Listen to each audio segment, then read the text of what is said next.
Ready? Freddy? Spaghetti! Let's get to it! That's our new intro. No. Hello and welcome to... Please keep that in. Keep this in. We might. No, we're not. Okay, focus. Hello and welcome to Bending Perspective, a podcast about Avatar the Last Airbender. On this episode, we're going to cover Season 2 episodes, The Library, The Desert, and The Journey to Ba Sing Se, Part 1, Serpent's Pass. So we're going to start with The Library. Madre. Hi, my name's Abigail. My name's Emily. Abigail. Daniel. Adrian. Okay. I also feel like we lost our original tagline for the podcast. It used to be different takes on Avatar, and now it's just A podcast about Avatar. Sorry, well, we all make mistakes. Nobody's perfect. Alright, Mom, library. Okay, library. So, You didn't introduce Maddie. Oh, fifth co-host Maddie. She shouldn't bother us. She has a pig ear, but you never know. you never know. She's also been to the vet this week. It's been a rough week for Maddie. She's fine, by the way. It was just a checkup. Okay. All right. I'm sure they were on the edge of their seats wanting to know if she was okay. They were, absolutely. wow, this is a great intro, guys. This podcast is great so far. Okay, so the library opens with the Quarto, and they are taking little mini vacations, which Sokka is not happy about. Sokka thinks they need to be... Jeez. I just killed a fly. Thanks. So Sokka Sokka thinks they need to be strategizing and preparing a plan to go up against the Fire Nation, but Angus says he's working hard every day to learn both types of bending and that it's okay for them to have short little vacations. So they wind up with Katara picking a oasis. They get there. Aang knew this place, but it's changed a lot in 100 years, and they sit around and they order ice drinks, and they meet this professor who tells them about a great library that he's been searching for that has it's like the repository of all knowledge. It's basically the Library of Alexandria, in that world. So Sokka is excited because he thinks that he might find a map and more information about the Fire Nation in this library. So he decides that his mini vacation choice is that they'll all help this professor find the library. So they get on Appa, fly over the desert. They finally discover the library. It's mostly buried in sand, but they are able to recognize the tip of it that's kind of like sticking out of the sand, and by the foxes that are part of the library, they see a fox bringing a scroll into the library. They go inside. Toph doesn't want to go inside. She's uncomfortable on the sand, and she doesn't care about books. So she stays outside with Appa, and everybody else goes inside, including the professor. And they meet the knowledge spirit, which is a giant owl. And it pretty much tells them that they're not welcome, that humans are not welcome because humans use the library to get advantages over other humans. And he doesn't like the knowledge that he has collected to be used that way. Sokka, showing some real intelligence and quick thinking, convinces them that they're just there for knowledge sake and they're not there to get an advantage on somebody else. And kind of sort of lies their way into the library. They have to give up some token items, including Katara's waterbending scroll to get in. So Sokka finds a scroll that has information about the Fire Nation's darkest day. He's trying to figure out what that means. And then one of the, he goes to where the information on the Fire Nation should be in the library, and they find out that it's completely burned. All of the information about the Fire Nation is gone. And the knowledge spirit had mentioned that Admiral Zhao had been there. We saw that in a flashback before, and that he was just there to get information to help him in his war.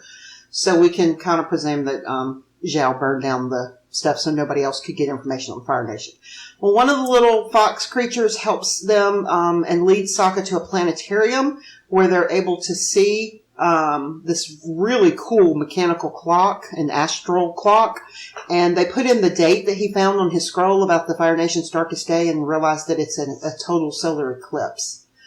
Sokka determines that must mean that bending doesn't work, and Katara, for the firebenders, when the sun is eclipsed, Katara confirms that, saying that, with the lunar eclipse, the same thing happened to waterbenders. Sokka's super excited that, hey, now we can really take the Fire Nation down. And then the knowledge spirit shows up and it's very upset because it feels like they've deceived it and betrayed its trust, and it kind of chases them and goes after them. It says it's going to take the library back to the spirit world so the knowledge cannot be used for evil again. So they're running from the knowledge spirit. It's starting to sink entirely under the sands, and Toph realizes what's happening and goes up and puts her hands on the part that's above the sand and uses earthbending to hold the library up. Incredible display of power. While she is doing this, some sandmenders that they had met earlier show up and try to kidnap Appa. And Toph is torn between keeping the library up so her friends can get out or stopping the sandbenders from getting Appa. And she goes back and forth. She tries several different things. Finally, she has no choice. She has to hold the library up, and the sandbenders take Appa away. The group splits up because Sokka is convinced that they have to find out when the next solar eclipse is going to be. So he takes Aang with him for backup. They go back to the planetarium. They try a bunch of different dates, and they determine that the next eclipse is in 2 months. They realize they need to... Did they say 2 They months? did. Okay. Jeez. Calm down. They realize they have to get this knowledge to Ba Sing Se, so they all run out and escape the library except for the professor, who says he can't leave because this is life ambition and there's too much knowledge here. They come out, professor stays behind, library disappears, Aang looks over and goes, "Where's Appa?" Dun dun dun. Episode ends. Yep. I love this episode. I do too. So let's just start out with a banger. Abigail, why did you cry? Because of Appa. Oh my, y'all. Crocodile tears. I was laying down in bed and had to sit I up. think you used real. that expression correctly. Crocodile tears are fake tears you lure into someone giving you sympathy and then you betray them. I've always heard it as like big old tears. No, they're fake tears. They're okay. fake Well, tears with a malicious purpose. Okay, shh, my turn. They're big old tears is what I cried. I had to sit up from bed because I thought I would drown in my big old tears. Oh my god. Oh, goodness. Yeah, it was not good. So I love that Aang used his mini vacation to do a little underground gopher. Yeah, orchestra. I did skip that, but that was super cute. And the fact that's another thing that like Aang weirdly still knows a lot about the wildlife. Yes, and he knows about the world. He knew about the ice oasis. Yeah. So yeah, he knows a lot of things. He must have done a lot of traveling in those 12 years. Yeah. Mm. I love that the professor was an anthropology major and that he was fascinated by Aang and Appa. Yes. That makes sense. Super, super cute. Yeah. The professor was an interesting little character, so I kind of enjoyed him. I feel bad because I assume he's either dead or dragged into the spirit world. Yeah. But yeah. Toph. That was also the reason I cried. It was heartbreaking. It was heartbreaking, but what a display of power, because Yeah. that was a great spirit. And she combated it and held the library up. Think how heavy it must have been and how large it was and the power that she displayed. But yes, her helplessness at being on the sand where she explained earlier, and she also explained when she was hanging out with Appa how difficult it is. It's like it's fuzzy. Yeah, she can't see things clearly because she can't feel the vibrations through the sand well. So she was shooting things at the sandbenders but didn't know where they were. She was trying to help Appa. She would let go of the library and try to help and then realize the library was sinking and then go back. And she was obviously very torn. And she even said when they took him away, "Sorry, Appa." Yeah. She had to make a choice, and it was save, the 4 people inside or save Appa, and she had to choose. It was tough. Yeah. Interesting that the Sandbenders didn't take her. She's not worth money, Appa is. They don't know that. She's worth a lot of money, but they didn't know that. Well, exactly. I didn't know that. Yeah, we don't find that out till the next episode why they took Appa. But yeah, they tried to sell him. Yeah. They did sell him. They did sell him. Mm-hmm. Yeah. I really liked the character with Wan Shi Tong. Yeah. I really liked him. Which is literally translated to "He who knows 10,000 things." By the way. Wow. Yeah. Yeah, he was cool. It's a pretty normal trope, I think, for this kind of place to exist. Mm-hmm. But I love it every time, so I'm not mad. Mm-hmm. The planetarium calendar thing So cool. Beautifully animated. Love, yeah, the animation was amazing there. And Emily, I know that I didn't respond as positively to it as you thought I would, but the spirit's admonition against humans always just want things that give them an advantage over other humans. You know, it makes sense because if his dedication is to knowledge, and then he sees what that, you know, the idea of seeking knowledge for war is against the very thing that the library stands for. Yeah. So go ahead. The line that you like so much. One of top 5 favorite lines in the entire series is the spirit. Sokka says, "You don't understand. We need this to fight the Fire Nation." And Sokka's basically saying, pleading with him, they're bad. They gotta go down. They destroyed part of your library, you know? And Washington, I didn't say that right. The spirit says, do you think you're the first to think their war is justified? Or along that lines. Mm-hmm. Such a good concept for a kid show. Very good. It's like when you're a kid, you don't quite understand, but you kind of do. But then when you're a teenager, it's a different meaning. And then when you're my age, it's a different meaning. Like, it's a line that, like, spans so much. It does.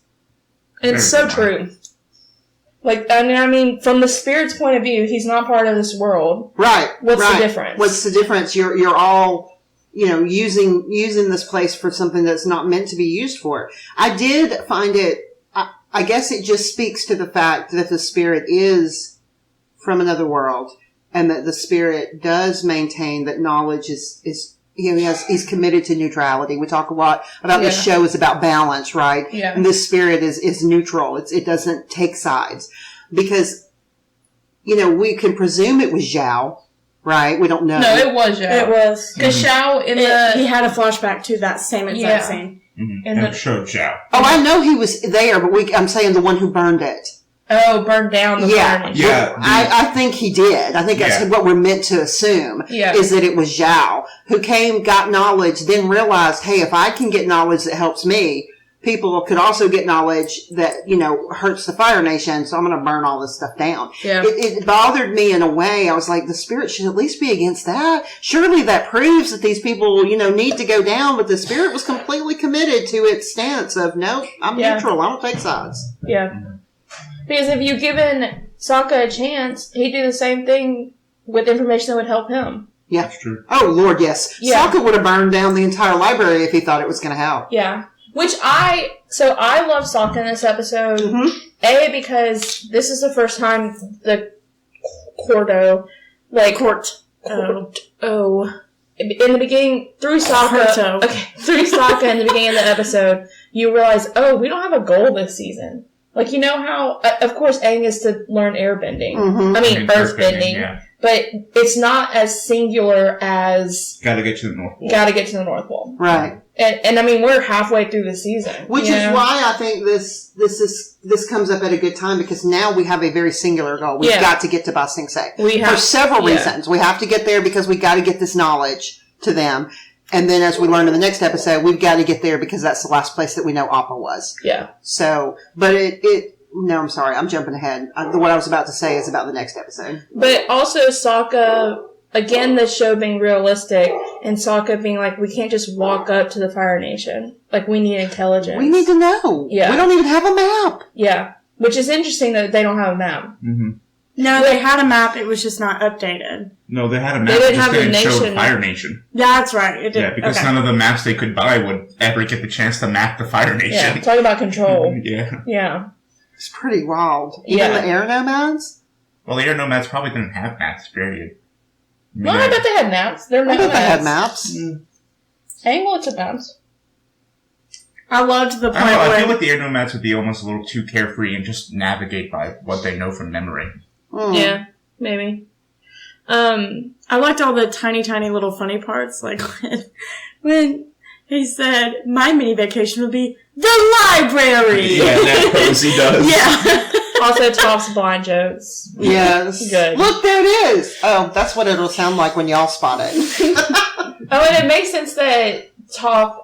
I know we've seen it in earlier episodes, but Toph really doesn't like flying. No, and she hangs onto the side every time they show her on Appa. Yeah. like hanging on for dear life. God bless Well, it. she can't see. She's truly blind in the it's air where she's terrible. not blind Yeah. when she's on solid ground. Yeah. Mm-hmm. And the sand, she can see, just not well. Yeah. She can see a little bit. She knew that the sandbenders were there. She could hear them, and she knew they were there, but she couldn't. Well, and she place saw them. how big the library was. Yes. Yeah. She said it's huge. Yeah. Which is interesting to me why she didn't go down to the library. Because it's made of solid stone. Yeah, but what was she going to do? Well, first of all, she had to climb up that wall. And then Then she had That's to not go a down. That's not a problem for her. She can literally bend the wall. Yeah, but she has to go down the rope where she's going to be completely And blind. Daniel wouldn't fit with the plot. Yeah, and She had to be there to keep them safe. and like she said, there's nothing for me to do there. Right. I mean, it could. The story still works. Appa could have been out there by himself and kidnapped, and nobody there to see it. And then all of a sudden, we don't know where he went. And they could have flashed back to, oh, those sandbenders were bothering him earlier. They must have him. The plot could have worked without Toph. But then we don't get that amazing moment of her holding up the library, which was just really good. Yeah.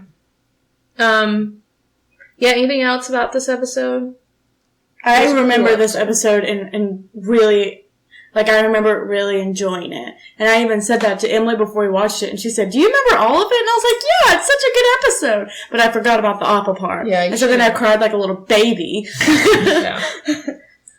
I love that Osaka was smart enough to say, we don't have to check every date. We just gotta check the dates before the comment. Right. And I imagined that they would check a date, guess how far away the sun and the moon are from each other, and then guesstimate and jump and figure it out. We don't know how long it took.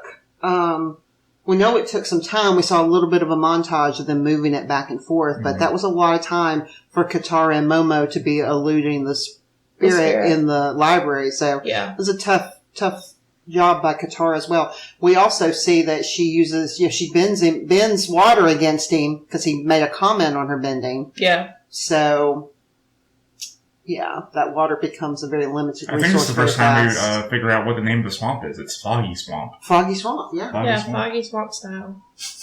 There you go. Basically, Florida. Yeah. Yes, it's the Louisiana. Okefenokee. Yeah. Alright, anything else about the library? Did Good the Appa episode. shock you? I you was see it coming? upset. I did a little bit because those sandbenders were set up to be really creepy with Yeah. the way they kind of hissed at them and then spit at their feet. And then they were bothering Appa. Yeah. So I kind of felt like they were going to come back. It wasn't until it happened and then we get to the next episode that it's like, oh my lord, this is a very, very, very big deal. Appa is so much, and I guess that had been established already. The chase helped establish that, right? Yeah. How dependent they are on Appa and how much of a problem it is when they can't rely on him. So, I mean, it's a great, as a, for the show, as a showrunner, if I were a writer or a showrunner, it's a wonderful, wonderful device to put this group in jeopardy and to give them, a goal and to put them in, you always, want to throw your characters, give them obstacles to overcome. And this is a big one. But as a fan who cares about the characters, it hurt. Yeah.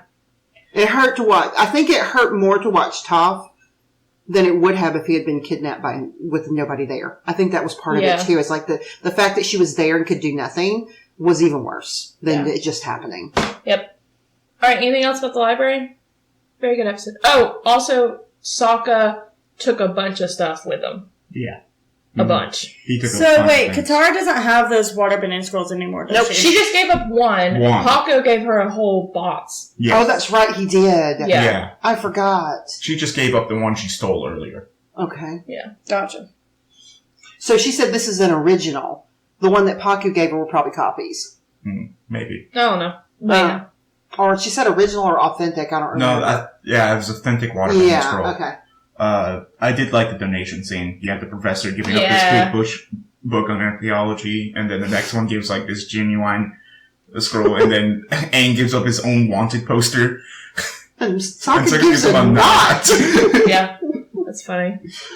It was a good episode. What did Momo give up? Nothing. Momo, you slacking boy. Alright, let's move on to the desert. So, in the beginning of this episode, they are obviously stranded in the desert, which has just become an actual real life problem. without Appa. Aang immediately goes after Toph because he is visibly angry and accuses her of not liking Appa ever and whatever. He's upset. He ends up just flying away looking for Appa. Katara realizes that they're in a bad situation and starts marching everybody. They collectively realize that they are the only people in the world that know that about the day of Black Sun and the eclipse and how they're the only ones that they need to get to the Earth King. Because if they don't, that information will just die with them and their chance will be out. So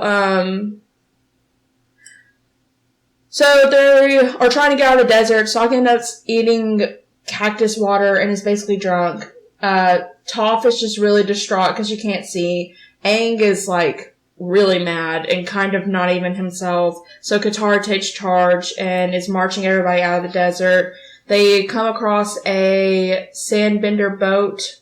Is that what it is, a boat? A sand sailor. Sand sailor. And Aang bends air into the sail to get them going, and Katara's just using the compass that's on there, but it turns out the compass leads them to this rock. They're excited to go because Aang wants to find sandbenders in a rare act of aggression, and Toph just wants to be on solid ground. They go onto the solid rock, and it turns out it's where buzzard wasps are, so they have to fight them. One of the buzzard wasps takes Momo. Aang immediately goes after him, saves Momo, and then kills the buzzard wasp.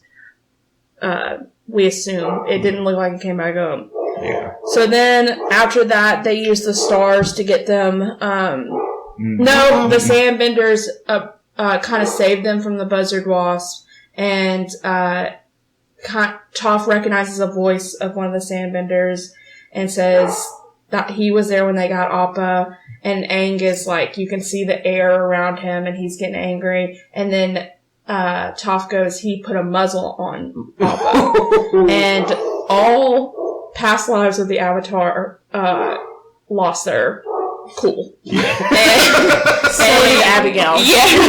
And so did everybody. Yeah, and Aang goes into the Avatar state and everybody's just get out of here, get out of here. But Katara stands her ground and reaches up and grabs his arm, and Aang looks angrily at her, and then you see him, Katara brings him in for a hug, and you see him kind of calm down in her arms, and he eventually cries.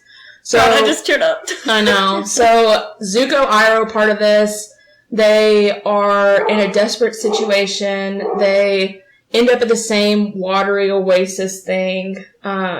The people who are after Toph are there, and they recognize Zuko and Iroh as part of the wanted posters for the Fire Nation. And they want to go get him, but there's a bunch of desperate characters, so they're kind of taking their time.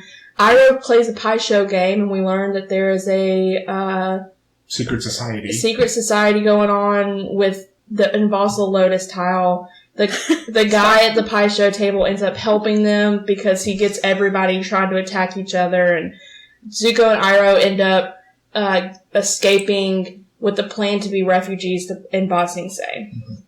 So yeah, that's the desert. All roads now lead to Ba Sing Se because the sandbender admitted that he sold Appa to a merchant that was taking him to Ba Sing Se. Yeah. So this is one of my favorite things about season 2 is how close but far apart Zuko is from Aang. Mm-hmm. Because they were in the town where they found that what was he, anthropologist? Yeah. Mm-hmm. They're in that same exact town. So they had just left this town and looking for the library, and then come walks Uncle Iroh and Zuko. After a little dust up with the rough rhinos. Yeah. Yes. So they're old friends of Iroh. Oh yeah, he knows all of them. Yeah. He knows that they're very skilled in weapons and also a good singing group. Yes. Which now I really want an album. So good episode for Katara. Oh yes. Oh, good episode. Cried. Good episode for Katara. I love that scene where she looks around and Aang is not himself. Toph is absently kicking the sand, and Sokka is Sokka and Momo were drunk. And you see her kind of sigh, and then she's like, "Yep, hold hands. We're doing this. We can't die here." Yeah. I also love that. I mean, I know Appa being gone creates conflict no matter where they are in the world, but to exaggerate it to hundreds, them in the middle of a desert right when it happens. The biggest desert in the world. through. Yeah. Because they've always been, they've always had the ability, except now the chase kind of brought that a little bit home with the exhaustion factor. Yeah. But they've pretty much always had the ability to environment's not been a challenge for them before. No. Ever. I mean, we saw Appa get tired at the end of season 1, too. Yes. But... And hit. Remember, he got hurt in the blockade by the Fire Nation. Momo saved him. Yeah. But, so let's talk about Aang, man. Ooh, let me tell you, I was scared when the Avatar said, "Where is he?" You put a muzzle on him, where is he? Yeah. I was like, ooh, this is bad. I loved the animation of him when Toph immediately said he recognized his voice. You see his, little flappy thing start flapping. And you're like, oh, no. And then, scary is not a word to describe Aang, ever, until that moment. Until that episode. Yeah. Because Because even when we see him fight, we always saw cute, when they had the showdown in the chase, cute little moments with him on his air scooter, right? You always had this lightheartedness to what he does. Yeah. Not this one, no. It's backed up by earlier episodes, though, because the only time he gets it into it with Toph is when she says a word about Appa. Yep. This is not out of the blue. No, it's not. And then the... what were they called? Buzzer or whatever? Buzzer wasp. Oh, yeah. Butterwasp got Momo. Butter wasp. Yes, them got Momo. And he immediately, without even thinking, went off. And, he got Momo and then continued to fight it. Yeah. He didn't. Yeah, that was a big moment. Momo was saved. That's the first time we see Aang consciously make the decision to kill someone. Something. Yeah. Because the boy's a vegetarian! Yeah, he even says it. Remember, all life is sacred. Let me know if you see any firebenders. When he was, when he walked away from King Boomy. Yeah. Yeah, it was, Abigail's right, because we had the moment where he got up underneath the buzzard wasp, he sent the blast of air, it dropped Momo. We had a scene of Momo flying next to him. Super cute, by the way. Momo just suddenly comes in frame and he's flying with him. And you're like, oh, good. He's safe. It's good now. And instead of turning back, he lands deliberately and then sends a blast of air to kill that buzzard wasp. And you see Momo react poorly to this. Yes, because it's not Aang. Yeah. Also... something else to point out is Aang initially in the beginning of the episode leaves the group just altogether. Just flies off. Just flies off looking for Appa. And he's blowing the whistle and eventually he just gets frustrated, lands, and sends a big air blast that creates a big mushroom. Where we get a comedy moment with Sokka, but... I distinctly remember that comedy moment. It's still funny. As a kid, I remember that. Yeah, I always remember the mushroom. Yeah. Friendly mushroom. Yeah. Him and Momo crack me up. The animation where they just pop up random places on the screen. Yeah. As they just move. It's so funny. It's the Quintius. Yeah, it was a good episode. We saw a ton of different sides from characters that we hadn't seen. I loved that. It's just zeroing in on Aang. It was enough for me. It's so good. But it was a big Katara episode too. Exactly. And then you turn and see Katara. And then Uncle Iroh's secret society. It's so good. So let's talk about Katara before we move on to subplot. Which I feel like it's not fair to say subplot. It's like they go... Like I said, all roads are now converging. Everybody's headed in the same direction now. Anyway, Katara, I thought it was just so cool that she did not budge an inch when she knew her place. She was very confident in, I know what I need to do in this moment. And it was sweet. That was they do a good job about every time she helps him through that. It's very sweet. It made me cry. Yeah. It was something else. And he was crying at the end, and I was like, oh boy. Oof. Okay, so Zuko Iroh. Well, one thing I want to mention about the Sandbenders is that you mentioned maybe one of the other tribes did it. So you sort of get an idea that Sandbenders are also sort of just like these tribes of nomadic people that wander this great desert. Yeah. Which is That's true. They did say that. Yeah. Because they said must be from the Hami tribe or something. Yeah. That's another thing before we really move on is that Aang destroyed sand. Like 3 boats. Yeah. Destroyed them. And he wasn't going to stop. And you got the impression that if the destroying the boats didn't work, somebody was going to get hurt next. Oh yeah, that's step one. Exactly. Yeah, and Sokka being like, y'all just got to get out of here. Yes. don't mess with the sky bison. Yeah. It was, and I'm surprised that, spoiler, I know we're about to go to the next episode, but I did not, I expected this to be wrapped up so quickly. I expected it to be wrapped up either in the next episode or at least the one after. No, we still don't have Appa. We still hadn't seen Appa. Yeah. We don't know where he is. Yeah, I remember, and I know the episode and I can't. I know. I can't it's rough. I remember as a kid being like, how long is this going to happen? every episode is like, where's Appa? Like, because it feels like a long time. It already is. Yeah. Yeah. He's been gone 2 whole episodes. I know. Right. So, Zuko and Iroh. Mm-hmm. If you remember earlier, about the White Lotus tile, Iroh says something along to the effects of, it is an important tile for a unique strategy that I often employ. And he's like, most people underestimate the White Lotus tile and all this sort of thing. So, now we sort of get this idea that Iroh is part of the secret society, the White Lotus Society. And we know it's not Fire Nation centric. Nope. This isn't spies of the Fire Nation. Nope. This is just some other secret society whose goals we're not quite sure of yet. Yeah, we have no idea. We have no idea. And Uncle Iroh's very high up in it. He's a Grand Master or something. I really, really enjoyed the scene of him talking or playing the game with him, show with the man. And they are just chit-chatting the whole time, talking about whatever, not making certain points. And then at the end, they've made a pattern within the Pai Sho board, and it makes a lotus. Yeah, and Zuko's Zuko's lost. Like, has no idea what's happening. And so then there's that moment of like, so you're a member. So like, that's how they determine. That's how they know. It's their secret knock. It's really, really cool. Yeah. And there's also multiple boundaries, as we saw. Like, Iroh kept having to say phrases. Certain phrases. Yeah. Oh yeah, So he was being tested the whole time. Oh, and Zuko wasn't allowed in the room. Nope, he's not a member. Only members were allowed. Flowers only, which is a pretty good joke because White Lotus is only. Yeah, White Lotus is and only. then they came out and pick up on that. And then the artwork on the ground was a White Lotus in that room. And they came out in flower pots. Yep. And Zuko was like, why in the world would we go to Bosnia and say that's the Earth Kingdom capital? We're gonna not welcome in the Earth Kingdom for obvious reasons.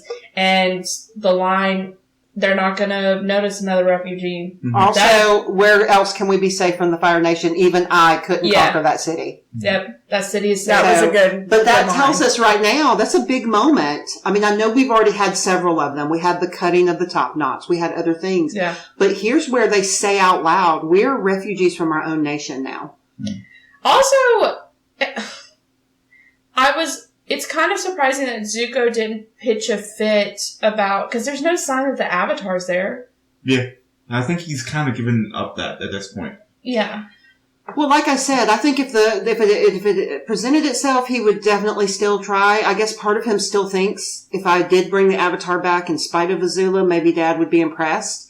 But, I think now it's switched to survive. I was going to say, they're homeless. Yeah, survive is number 1. Right. Take down Azula is number 2. Because I think he knows, or has started to piece together, and maybe those flashbacks were part of what was telling us that that's what he was thinking of in that moment, right? He started to piece together, hey, Azula and my dad would have absolutely no hesitation about eliminating me. I'm now I'm in danger from my own family, and I've got to do something about it. Yeah. Okay. Anything else about the desert? This had potential to be a bad episode, but they did it really well. It was good. Yeah, it was very good. It showed us a lot. It showed us an awful lot, and I did like it. I mean, it's funny. It's like I liked it. I don't enjoy watching it because I don't enjoy. It doesn't make me feel good to see characters in pain. Yeah. But I appreciate the value of that storytelling. Yeah. To see them in pain. Because characters that don't go through pain and hardship don't have a reason to change. Yeah. And we want to see these characters grow and change. But is Aang, with this episode, growing and changing into a direction that we like? Yeah. And that's a good question. Don't know. All right, Dan, next episode. All right, so Serpent's Pass. The group, having been rescued from the desert by their sand sailor and presumably being escorted out by the Sailor Benders they nearly murdered. They find themselves, like an oasis or somewhere, and they look at a map and decide which path to take. And Sokka points out they can take a land bridge called the Serpent's Pass. And a couple refugees come up and say, "Oh, the Serpent's Pass, you mean that most deadly and horrible way to go? You should go to the Moon Ferry instead, a hidden ferry from the Fire Nation." And so they agree to go there instead. They get there and get their passports and stuff because Toph, being a member of the Beifong family, is able to do that with just political reach. Yeah. Social capital. Yep, and then they figure out that the refugees they were traveling with to the ferry lost their passports that were stolen from them. So Aang agrees to guard them over the Serpent's Pass, and they agree to go that way. Sokka ends up meeting back up with Suki, who came to the Earth Kingdom to help refugees, and she agrees to help them over the Serpent's Pass to help guard them. And so they go across the Serpent's Pass. They figure out the reason it's called the Serpent's Pass is actually because it's guarded by a giant water serpent. So they end up defeating that. The refugees they're traveling with, one is pregnant, ends up having a baby. And that's important because after, holding the baby and seeing it, Aang starts to get hope again. Cause this entire episode he was very detached, trying not to feel anything at all. Mm-hmm. Very emotionless. And Sokka is very overprotective of Suki. Super, yeah. Mm-hmm. And they get across the Serpent's Pass, and Aang flies up to go and sort of see the walls ahead, and he sees this giant drill going to attack Ba Sing Se. Well, he says, they say, okay, go get Appa. Right. And he goes ahead, but he stops because of the drill. Mm-hmm. Yes. And we have a subplot with Iroh and Zuko and our favorite group of freedom fighters, Jet. Juicy, so juicy. And they were on the ferry. So they left just before the Quarto came into town. Yes. The what? The Quarto. It's not what I thought you said. Go ahead. So they're going across this ferry, and Jet comes up, sees that he's sort of burned, and he's complaining about the food, and says, "I hear the captain's eating like a king, a well-fed king." And so he convinces Zuko to help him liberate some food. Yep. And later on, they go and break into the captain's pantry and distribute the food throughout the refugees, and Jet sort of bonds with Zuko, kind of. And he asked him to be in the Freedom Fighters. Yeah, asked him to be in Freedom Fighters. And Zuko says, "I don't think you want me to be." Yeah. That's great. It's great. So, which emotional subplot do we start with? There's a lot going on. Let's do an easy here. one. Love story. Yes. With Sokka. Okay, yeah. So yeah, go ahead, Abby. There was a really great moment, and I was just going to talk about this moment, but the really great moment of where Sokka and, I'm bad at names, Suki are talking under the moon. That's very important. They're talking under the moon, and they're about to kiss. And we see this great camera shot, but not, of them leaning in and kissing, and Sokka pulling away, and then, the moon is just glowing overhead. So it's like Sokka battling with an inner monologue of, what's her name? Yue. Yue is, in the moon, and he couldn't protect her. So he still has feelings for Yue, and, it feels guilt almost, or, sometimes, almost guilty. He's still grieving. Right. But at the same time, here's this other love interest that he knew before. There's still feelings there. They were reunited, and it's fresh. She's super cute. She's so amazing. Cute. Her design is so cute. It is. Mm-hmm. She's just adorable. Yeah. Oh, Maddie does not like Suki. Wow. But yeah, I loved that shot. Before even that, when Sokka is sitting alone looking at the moon, and Suki walks towards him, and the light illuminates. Yeah, the light illuminates Suki. From that, you get that Yue approves, right? Of course. You're like, hell yeah, Yue. Who would not approve of Suki? I know. I mean, she's adorable, but she's an incredibly capable warrior. Yeah. She's got these amazing, protective instincts. We didn't talk about this, but at one point, Katara had to kind of like Moses underwater the group because the Earth was just not there. Yeah. And at some point, that's when the serpent attacks them, and at some point, Toph ends up in the water and she can't swim. Yeah, this is the secondary love subplot. The fact that Toph has a crush on Sokka. Yeah, so Toph ends up in the water, which 100% makes sense. She can't swim. Yes, I love when stuff like that 100%. Is consistent. And Sokka says, "I'm coming, Toph," but before he can even jump in, Suki is like already halfway there, and Toph is embarrassed because she like kisses Suki's cheek, thinking that Sokka. It was funny. I love the animation of them walking under the water. Oh, it's beautiful. I got Moana, I got Moses, I got everything I love when that happened. It was good. It was really good. The Atlanta aquarium. Where yes. Where you go through the tunnel. This is also probably a stretch, but going back to Bitter Work and how Toph used Aang's staff as a weapon against him, in this one, when Katara asked Aang to help them Moses their way, he just silently hands the staff to Toph and she just accepts it without ease. I know. Which makes you think, okay, they're cool. They're like, cool. He has to, and Katara knew it, because back in the desert, when she defended Toph, she said, Toph saved our lives. She had no choice here. Yeah. And I think they all understand that. Yeah, Aang understands. Yeah, so let's move to Aang. Let's move to Aang. He is very emotionless and flat. He's having trouble. And we go straight from the beginning of the episode. It's okay. I'm just focused on getting the news to Earth King. You are a lie, and the truth ain't in you, son. I love that they're showing us with both Aang and Zuko so many different sides of, they're not defined by one emotion. Yeah. And an emotional state does not present itself in only one way. Grief does not look the same, right? Yeah. Abigail, help me out. Grief is not the same in everybody. Some people will experience it through anger. Some will experience it through depression. Some will experience it in other ways. Or they'll go through all of those in different stages. Well, just about everybody goes through every stage, but everybody has a prominent stage. So, like, Aang's is obviously anger. Like, his prominent stage that he is stuck in and can't move past is anger. But he's not showing a lot of anger this episode. He's showing absolute emotionless. Well, I was kind of primarily talking about last one. Like now he's in that flat, disaffected stage. Apathetic. Yeah, totally apathetic and divorced from everything. That's a sign of depression. Yeah. But, both Aang and Zuko are written to where the things that they're going through are manifesting in different ways. And I think that's really well done. Especially for, a 24-minute kids show. They managed to get a lot in there. Can we talk about the monks' teachings about hope? Oh, wow. Yes. So they read... Yeah, I didn't like that. the beginning of the Servant Pass basically said abandon all hope. And the refugee pregnant woman is, of course, emotional about this. Yes. Same girl. and it's like, hey, I don't know. The monks taught us that hope isn't... distraction. Hope's a distraction. Which I get, but it's also so anti-Aang, it feels like. I don't know.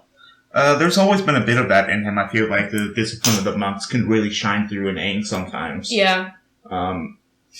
I feel like we're just so used to Katara. Right. Who is hope embodiment. Yeah. She's the Arizona of Avatar. It was so shocking for Aang just to be like, forget that, Aang. It's not going to get us through here. It's not going to get us to Ba Sing Se. Which, hey, is true.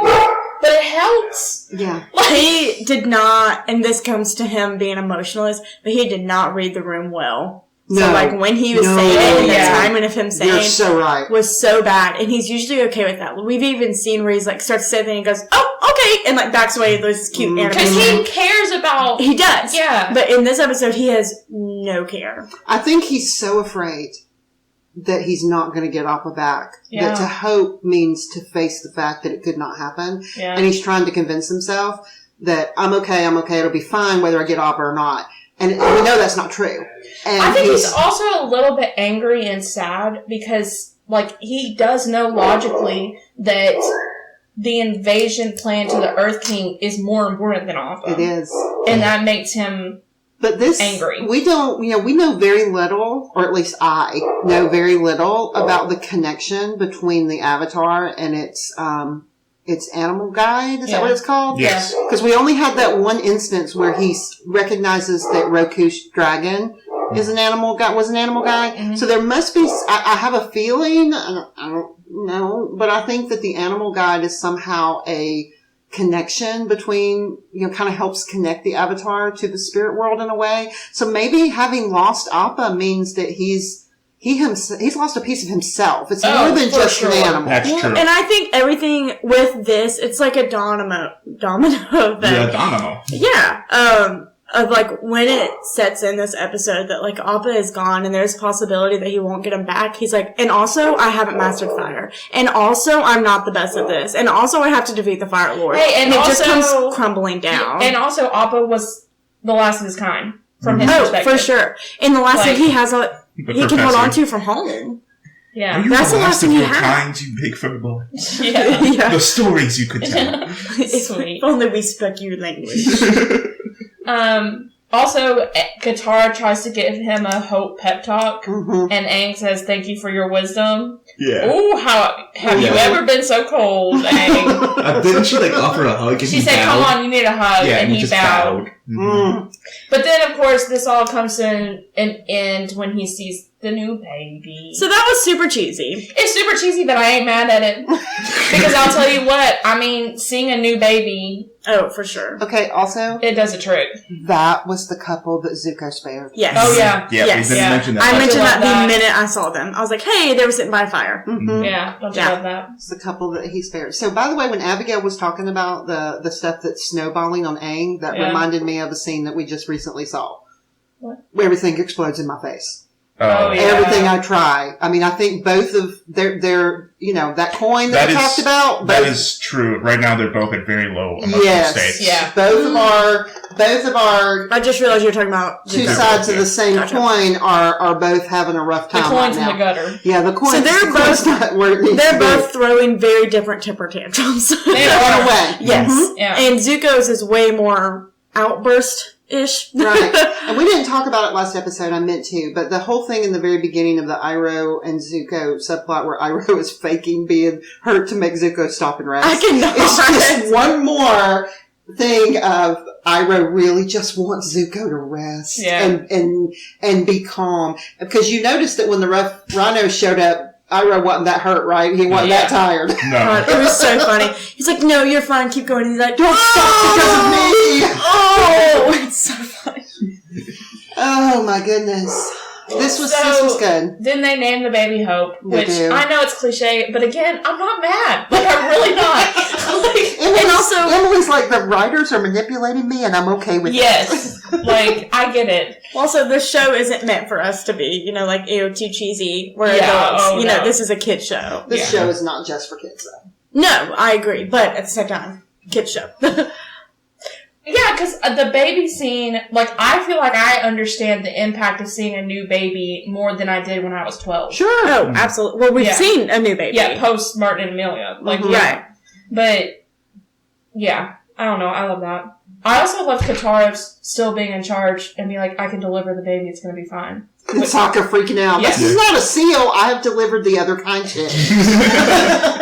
A real human thing is different. It's a real human thing, I know. Yeah, really thinking back to it, there were some young kids in the Southern Water Tribe. Yeah. Yes. Like, Katara would have been old enough to Someone help. had to Makes deliver them. Yeah. sense. Yeah, for sure. Makes sense, yeah. And I love that Suki helped her too. Yes. Because Suki, from what we saw, was one of the oldest girls on that Kyoshi Island too, so makes sense. Yeah. Alright. Didn't Sokka faint or something? Yes. Twice. Yeah.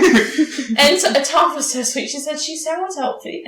Yeah. So, like, Katara reassures her she's beautiful. I love when Katara peeks her head out and goes, Aang, you really are going to want to see this. Yeah. Oh, no. And let's talk about Little Miss Beifong throwing the privilege of wealth around. Oh, yeah. We haven't even talked about the passport We just, scene. like, skipped the refugee camp that we just saw. Yes.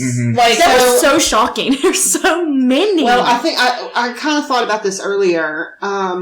So from what I get, tell me if I'm wrong. Okay. Ba Sing Se is like the last stronghold left. Yeah. Like It's the Fire Nation. the last major. Yeah, the Fire Nation. Nation's pretty much everywhere else. So, of course, they would be inundated with refugees, and they're inundated with them to the point that they have now created bureaucracy to slow things down, right? Yep. You gotta have a passport. You gotta have this. You gotta have your tickets. And if you don't have those, then you can't come. And they're really putting those blockades in front to keep people. And people are so desperate, they're robbing folks and stealing their passports. and dressing up tickets. as the Avatar. Loved that. Loved that. You're Makes the fourth sense. Avatar I've seen today. Yeah. Yes. Also, the show's doing a great job of showing us every reality of war, which includes refugee camps. Mm-hmm. These are not empty villages. Nope. People live there, and seeing the mom with the baby crying on her leg, and it's like, oh yeah, that makes sense. That was exactly right. Alright, this is a long episode. It is. Zuko and Iroh got in because of the passports and stuff that the White Lotus Society gave them, right? So they've got passports or whatever that show that they're from the Earth Kingdom, I'm assuming. Also, I hate Jet. Yeah, I need Jet to get away from Zuko. He's a bad influence. Zuko's a bad influence on Jet. Mr. Blue Spirit. Alright, are we done? Anything else? I don't think so. One thing I want to mention, this isn't really a good 3 episodes for it, but something that needs to always be in the back of your mind watching a series is the music. And this is very oh my good. gosh, the music, y'all. We keep on forgetting to mention it. Aang has a specific theme that plays. You've got a leitmotif for just about every main character. Yeah. Okay, so the next 3 episodes are Journey to Ba Sing Se, Part 2, The Drill, City of Walls and Secrets, and Tales of Ba Sing Se. Yay! All so right. excited. I've been looking forward to this. Alright, favorite of these 3? Yeah, Abby. The desert. Oh, library. Library. Desert. Okay. Anybody uprooting? The desert. I knew it the second I saw it. I was like, oh my god, I can't wait till we watch this now. Everybody, please welcome Abigail to season 2. Welcome to season 2, Abigail. Yes. Don't worry, I'll stay on this one for like 2 seasons more. There's not even 2 I seasons. bet you will not. Is that it? That's it, I'm not jumping ship. I'm staying where I was. Outro. Oh crap, I forgot. Oh no.